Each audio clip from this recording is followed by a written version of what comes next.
Енді массакалардың тоқ жағын дұрыстап қойып алайық.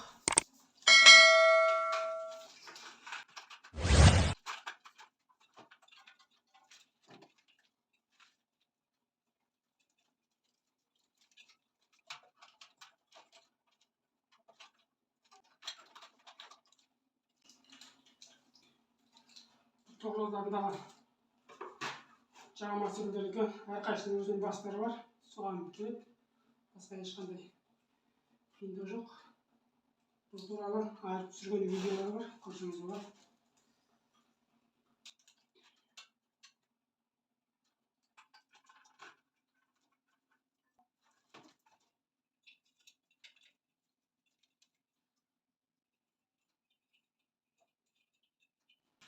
Тоқ жолының келу жолы.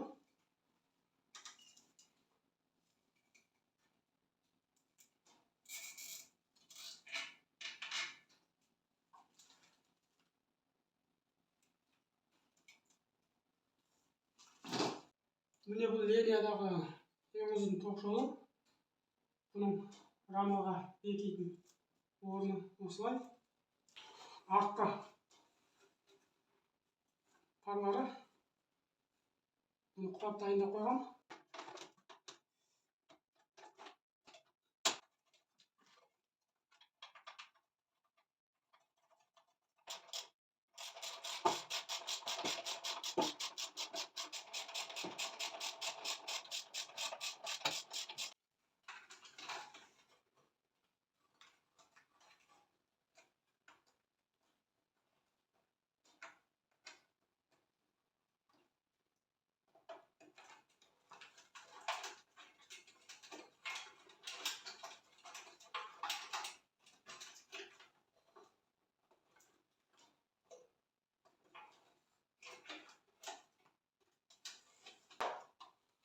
Бұлар массакалдың бойындағы релелері. Бұлардың енді әрқайсысының өзінің орны бар. Және мына шығатын бастары да бір-біріне ұқсамайды. Сол арқылы қоя білуіңізге болады. Егер түсінбей жатсаңыздар, айрым тоқ жол туралы бір видео түсіреміз. Соны көрулеріңізге болады.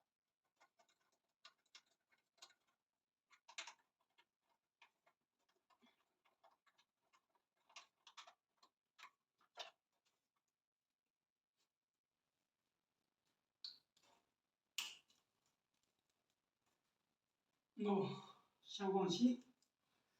Бұл массакалның поворотын жаққан кезде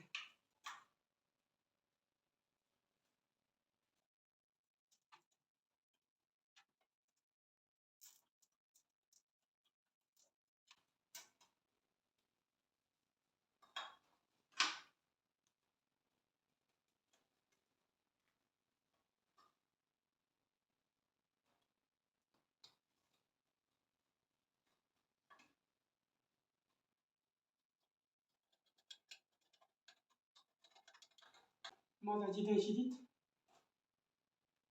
Аккумулятордан төгіп алып, садырға жалғап қойды.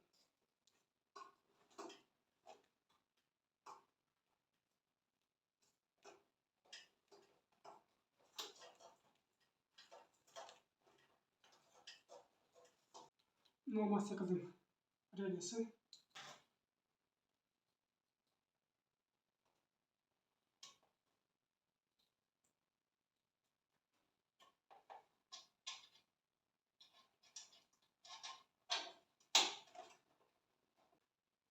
Мынау парктың орнатуын ұстап тұратын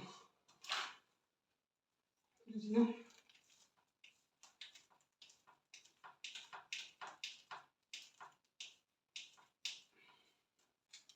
Ажаларын тағып алайық.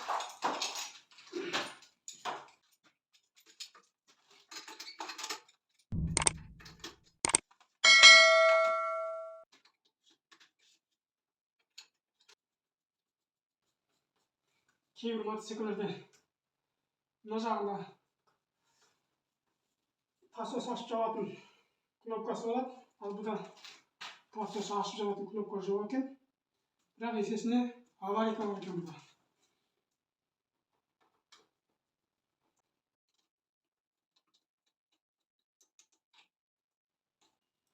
Ал енді мына жағын таппас бұрын алдымен газдың тросын бәрін мынаған жалғап алуымыз керек.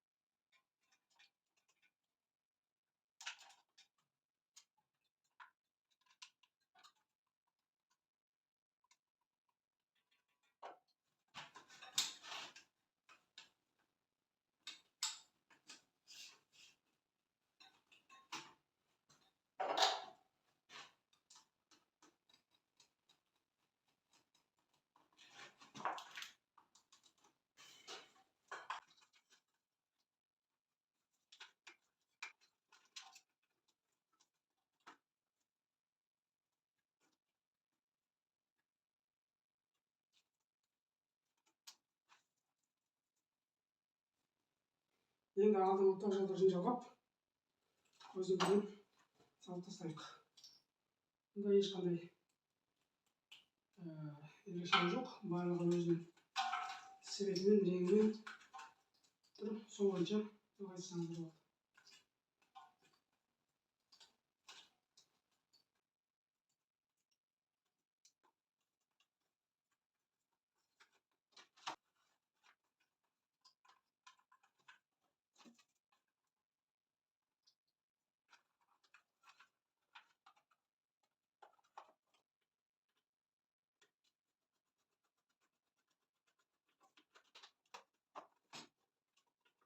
Енді кезекте мына спиленаның тросымен алдыңғы көзіміздің тросын жағып аламыз.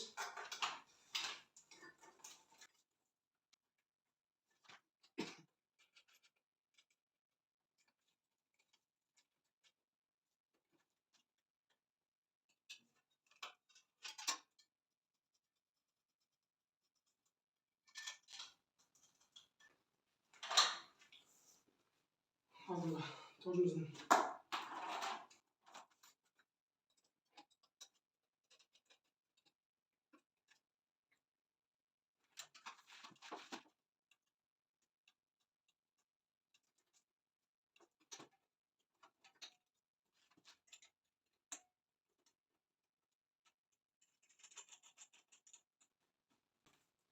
газдың тросын бірге тағайын етейік.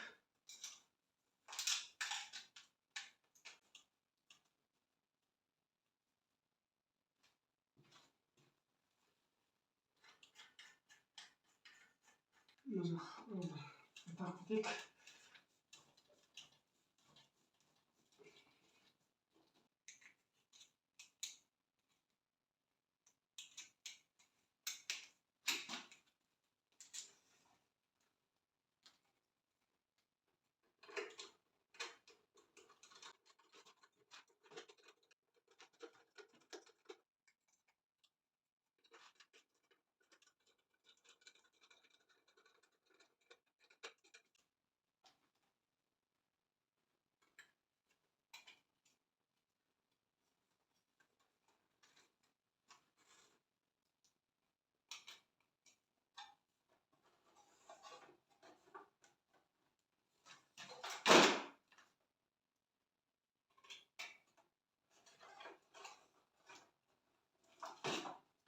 Аккумуляторын жалғап, тоқ жолдарын бір рет тексеріп алайық.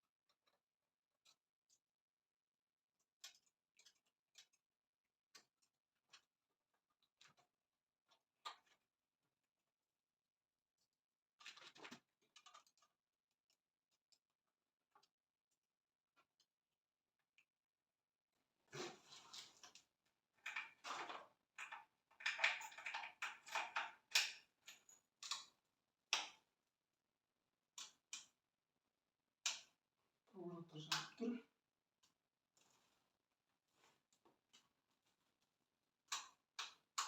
Өзіне жанып тұр.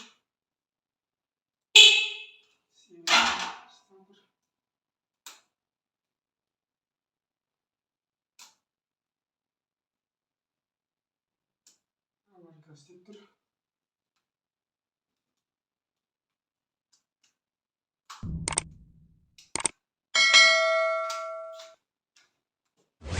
Жақсы, тоқ жолын болдық.